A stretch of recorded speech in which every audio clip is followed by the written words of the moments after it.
Are your ulcerative colitis symptoms proving difficult to manage?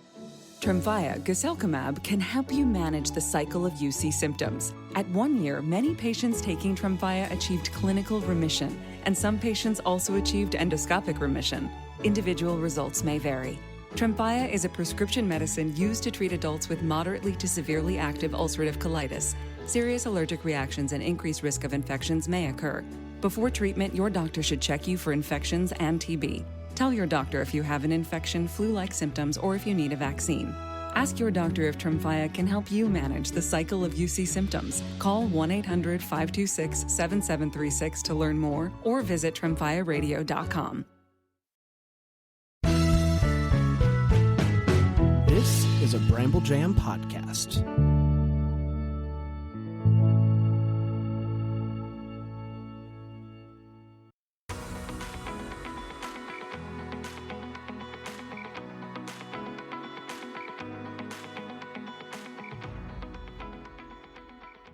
Welcome to Girls Gone Hallmark, a Hallmark review podcast. I'm Megan, and I'm a longtime Hallmark fan. I'm Wendy. I'm a former Hallmark hater. In today's episode, we're discussing Royal-ish, which originally aired on the Hallmark Channel on Saturday, March 15th, and is currently available to stream on the Hallmark Plus streaming platform.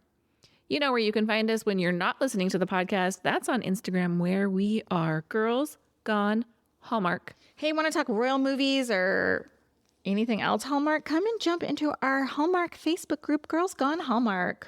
And if you want to talk directly to us, email us your thoughts on these movies, on our reviews, on Hallmark in general, girlsgonehallmark@gmail.com. And you just may hear your email read in a future listener mailbag episode. We'd love to hear from you. Speaking of hearing from you, we have been so pleased with the recent influx of ratings and reviews. We love your 5-star ratings on Apple Podcasts. And just a real quick rating from Amy, who says, I found this podcast for the way home. Fun and detailed recap. I enjoyed the engagement with listeners on theories. That's all it takes, folks. Yep. Short and sweet. Thank you so much, Amy. It is the third and final royal movie of this particular roundup. I made it, everyone. You did it. Let's hear a synopsis for Royal-ish. Lacey is an amusement park princess who befriends 8-year-old Rose, a real-life princess, and is recruited by her handsome father to travel to their kingdom and be the new governess. Nicole Sakura stars as Lacey. We recently saw Nicole in her Hallmark debut on The Finish Line. Among her 35 acting credits includes her iconic role as Cheyenne in Superstore. William Moseley plays the role of Henry. William has 35 acting credits and was first seen on Hallmark in Christmas on Notting Hill. This isn't his first on-screen royal role, as he appeared as Prince Liam in 40 episodes of the series, The Royals. Francesca Europa plays Princess Catriona. Francesca is an emerging actress, and this is her 5th credit. She was also in last year's My Norwegian Holiday. Is that the dead mom? No, that's the little girl. Her name is Rose. Princess Catriona Rose. Oh, goodness. Okay. Emily Swan appears as Queen Eloise. This is Emily's first Hallmark appearance. She also has 7 future projects currently in the works. Stephen Mullen plays Ian. This is Stephen's 11th acting credit, and he's in good company, as this is also his first Hallmark project. Sophia Adley plays Ava. Royal-ish marks Sophia's 16th acting project and her second for the network, as she appeared in last year's 'Tis the Season to Be Irish. Royal-ish was adapted from the novel Once Upon a Royal Summer by Terry Wilson, which, incidentally, I am currently reading. How's the book? Oh my God, Megan's face says it all, everybody. The teleplay was written by Tracy Andreen. Tracy is a beloved Hallmark writer with credits that include Deck the Walls, The Magic of Lemon Drops, last year's best movie, BTW, if you haven't watched it, and Holiday Crashers. Royal-ish was directed by Roger Bobb. Roger is a prolific producer and director for Hallmark. He has 27 directing credits, which include Sense and Sensibility and 2 Scoops of Italy, both from 2024. Royal-ish was filmed on location in Ireland. Look, I think if you liked this movie, you'll like the book. If you like this vein of movie, you'll enjoy the book. Okay. For what it's worth, at the beginning of the book, Ava is in a relationship with the dude who also looks down upon her Princess Sweet Pea. Well, they do mention that aspirations. in this movie. They mentioned, yes, he's just actually in the book, which they got to cut for time. Mm-hmm. Hey, friends, we're going to take a quick break, and then we're going to come right back and hit you with our first impressions of Royalish.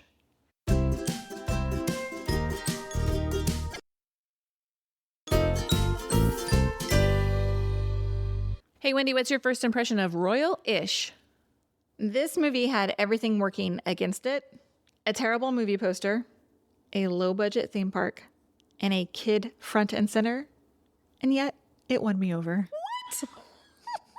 Of all three, is this your favorite of the three? Yes. That shocks me. Shocks me. Bobo Disneyland alone. Oh, I got notes. I got notes on that. Okay, wait. My first impression is having a rule about your cast members being identified online is wild in the age of social media. Yeah, you can't have any control over that. I got things to say about it, but let us talk about what we liked. Well, I'm afraid your list is going to be real short. I didn't hate this movie. I just think you're right. It had all these things working against it. Mm-hmm. And it's a royal movie. Yeah. So it's like it feels like it automatically loses. I think here's my problem. Every single one of these royal movies has a person who is trying to deal with their royal role. And I just think that's such a relatively small part of royal life. Like, you know, you have the royal we, where you got these two people that got to get married in order to save their kingdoms. Then you have the reluctant royal, where you have this dude who discovers he's the heir to a dukedom and his father's trying to decide like what he's going to do. And now you have here where you have the Prince Henry, who's trying to figure out if he's ready to take on the role and how he's going to manage that. I think that's just let them be in the role. Mm-hmm. And that's, I think, the frustrating part, because they have all these, every single one has an outside family member who's come in and they're like, are trying to foist their expectations. And I think maybe if we were just seeing people like live a royal life instead of trying to find their place, maybe that's what I'm struggling with. No, I hear you. Those are very valid. Also struggled with Bobo Disneyland.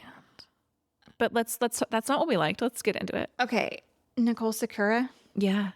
She's so likable. She really is. I mean, I barely remember her from The Finish Line. I know she was like the friend of, I remember you talking highly about her because you were such a fan of the show Superstore. I love Superstore. And how great she was in that. And she plays a very character, if you know what I mean. Mm-hmm. Like Cheyenne has a very distinct point of view. And so I really liked seeing her outside of that. But she is so likable. When she's sitting on that bench having ice cream with the prince and she's just talking about her life and kind of where she's headed and where she's been, it feels like she's talking to me. I just mean, it feels like it was so comfortable. Yeah, I really liked Lacey, her character Lacey. Lacey was logical. She was caring. She was drama-free. There were no over-the-top hijinks, no ridiculous misunderstandings. And she lives a very realistic life. Yeah. Went to college, couldn't afford grad school, got a job to pay for it, loves the job, but gets pushback from family, gets pushback from the boyfriend about, is it enough? And then what I really loved is this discussion of like, it doesn't matter how much I love it. I can't do it forever. I'm gonna age out. Yeah. Yeah. I loved that. It felt very timely. I thought so too. But what else I liked is like, oh, we learn here that she went to school to be she was a psychology major, right? Yeah. And it felt like a seamless transition where she was then kind of asked to help Rose adjust. Yeah. And I was like, okay, well, that's a perfect fit for her. Even though I'm trying to remember now, did Henry know? Henry did not know that Lacey was like this psychology. No, he just met her as Princess Sweet Pea, and she and Rose had this connection, and he was like, well, come be with us. Yeah. Which is wild, but. Yeah, that's kind of a stretch, but whatever. I really enjoyed the character of Lacey, and I thought Nicole Sakura was great. I know this is a romance, but I think there's a lot of relationships to root for in this movie. Yeah. I really thought that the Lacey-Rose relationship was so sweet.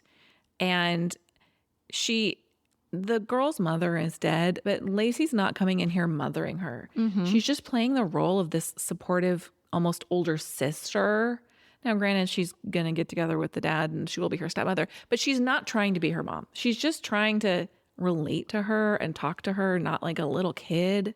Yeah, and I think too, she's an advocate for her. You know, Rose felt like very much in a position where she couldn't like speak up for herself. Like she didn't want to do that whole like processional thing or whatever because she was scared. And I thought it was nice that Lacey could be her voice. I agree. Another relationship I really liked was Lacey and Ava's friendship. I just, a little more Ava. I liked Ava being the vehicle for which we learn about the real Lacey in a lot of ways. Sure. And I liked her as her connection to the theme park. I like these female friendships. But that being said, I also thought that Lacey and the prince had some nice chemistry. I thought so too. I thought their relationship developed really nicely and naturally, and they were just getting to know each other on this almost working relationship. She was helping out with his daughter, and he was just trying to get to know her, and then they kind of naturally developed feelings for each other. And I thought it was really nice. I do too. I want to talk about William Moseley as Prince Henry. First, I thought he was super handsome. Also, though, I was like, it's in my wishes. I'm going to talk about it in my wishes. It's just about the actor that was cast in this role. It's not bad. I guess look at me like, I'm not worried. But what I liked about the character of Prince Henry is like he wasn't this stuffy royal, and he was trying to prioritize his daughter over the royal duties that his mom was trying to push on him, right?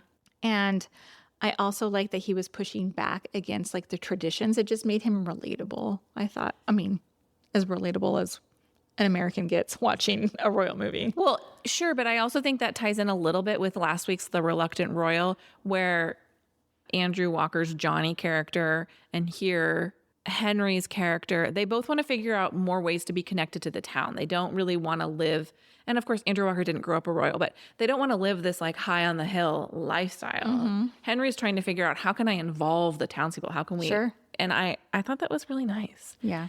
Gotta call it the animated intro animated. What are we calling that? Beginning part of the movie? What's it the called? opening card. Yeah, the opening credits. They did it again. Yep, they did it again is exactly what I wrote. Yeah, I liked it. Back to the father-daughter bond between Henry and Rose. This little relationship was so nice to watch, and maybe it's because I was raised by my father. Yeah. Like I lived with my dad growing up. The first meeting between Lacey, Henry, and Rose when they're at that like tea at the theme park and she like comes in and like greets them or whatever.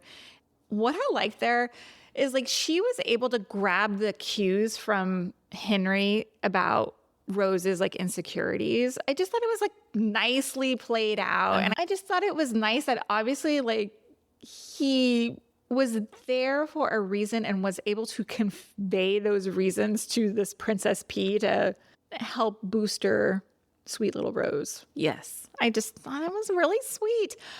A couple more little things I liked. I thought Emily Swan as Queen Eloise was good. She walked this fine line between being like this traditional royal and also being this caring grandmother. And you see like when she sees the whole like interaction with like the horse and the Rose and Lacey, like And she gets it. Yeah, she acknowledges that Lacey has done good. Has by done her good. grandmother. Yes. I thought she had a nice redemption arc.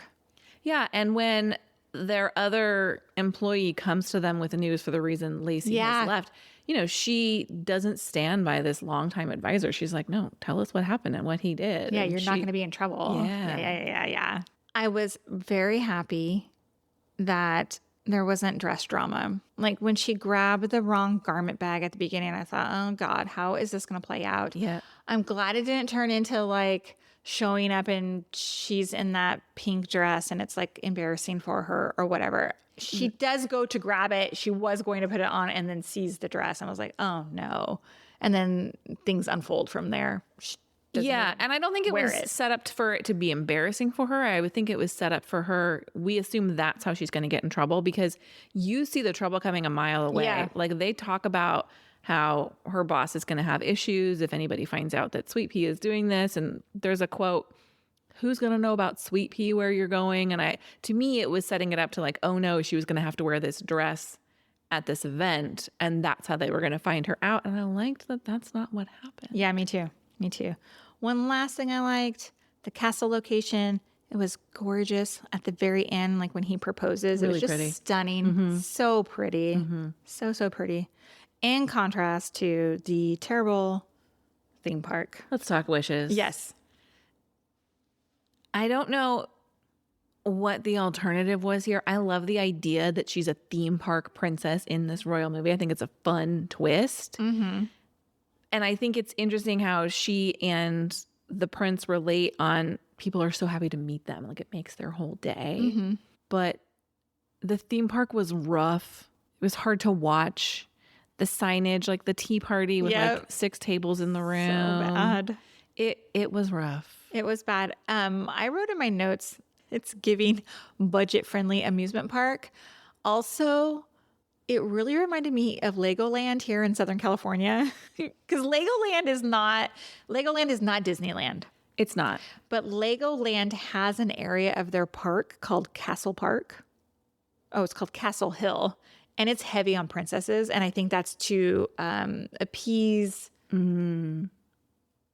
little girls who come to the park who are maybe not interested in Legos. That wasn't my kid. My kid was always into Legos as a little one. But it's very low budget. It is. If you've grown up going to Disneyland. I think that's what's skewing our perspective on it. Sure. And I think you and I don't know about you, but Disneyland is incredibly expensive now. It used to be a much more affordable. Like I had an annual pass in high school. I think it was $99 for the year. Yeah, it was affordable. We went, $100 to be able to go. We went all the time. We were there every Friday night. And you didn't pay $30 to park every single time. So we grew up going to Disneyland all the time. And even if you didn't have an annual pass, most of us have been to Disneyland in our it's because we're so local. Right. So yeah, we that does set the gold standard. And there is no other theme park. And I like some other theme parks. They don't come close. They don't. Okay, can we talk Nicole's princess hair? Yeah. I didn't like the bump it situation. Okay. Like, I understand she's got to wear extensions. She's got to have the long flowing princess hair. Fine. But she's such pretty hair. I just thought there's got to be a better way. I didn't love it. I love the deep dive or the deep cut of a bump it. Let me talk about the movie poster. I hated the freaking movie poster. In fact, I hated all 3 movie posters for this Andrew royal Walker looks like collection. such a bumbling buffoon, and that's not his character at all. Yes? There was a lot of talk about like these were AI generated photos, like Oh, was there?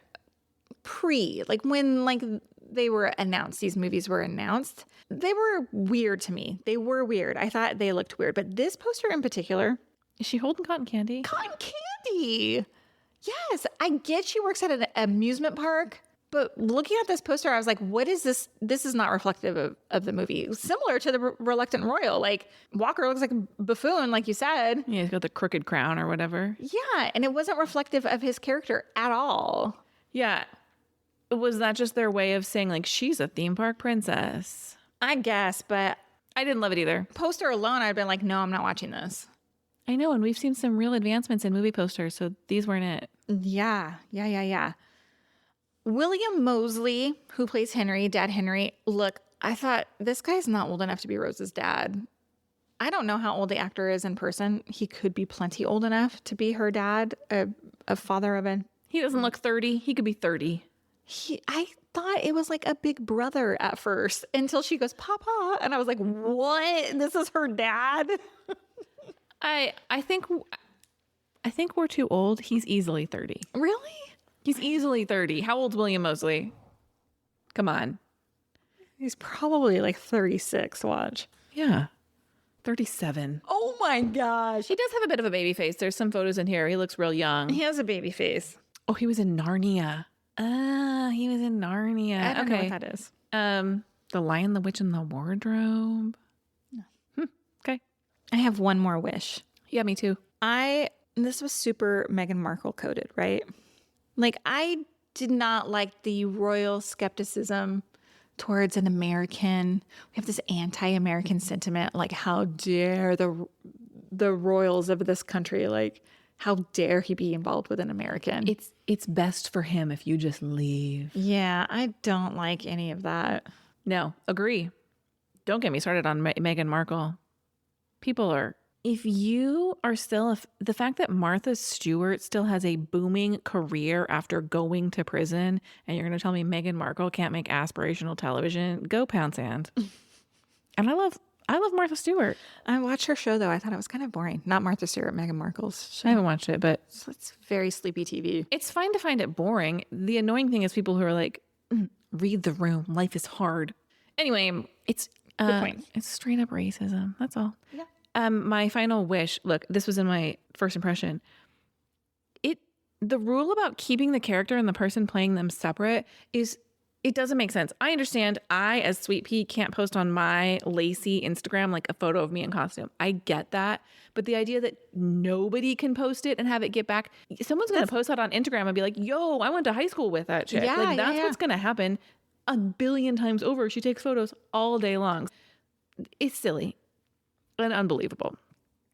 Let's talk to you. Just see that. Okay, I only have one, and you kind of mentioned it earlier, but the Once Upon a Time land sign, tragic, so bad, and a font that makes me ragey.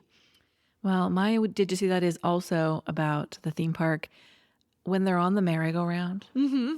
Did you notice the rickety ass?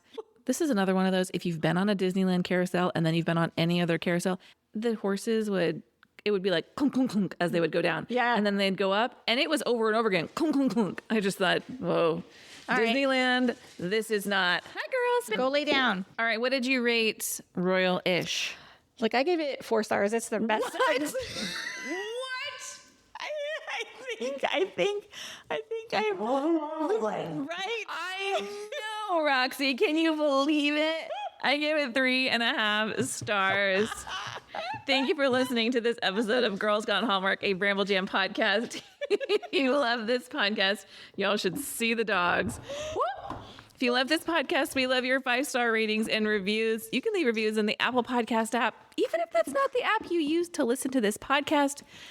We'll be back with more Hallmark reviews next time. Goodbye. I'm sorry. Say goodbye. Wild.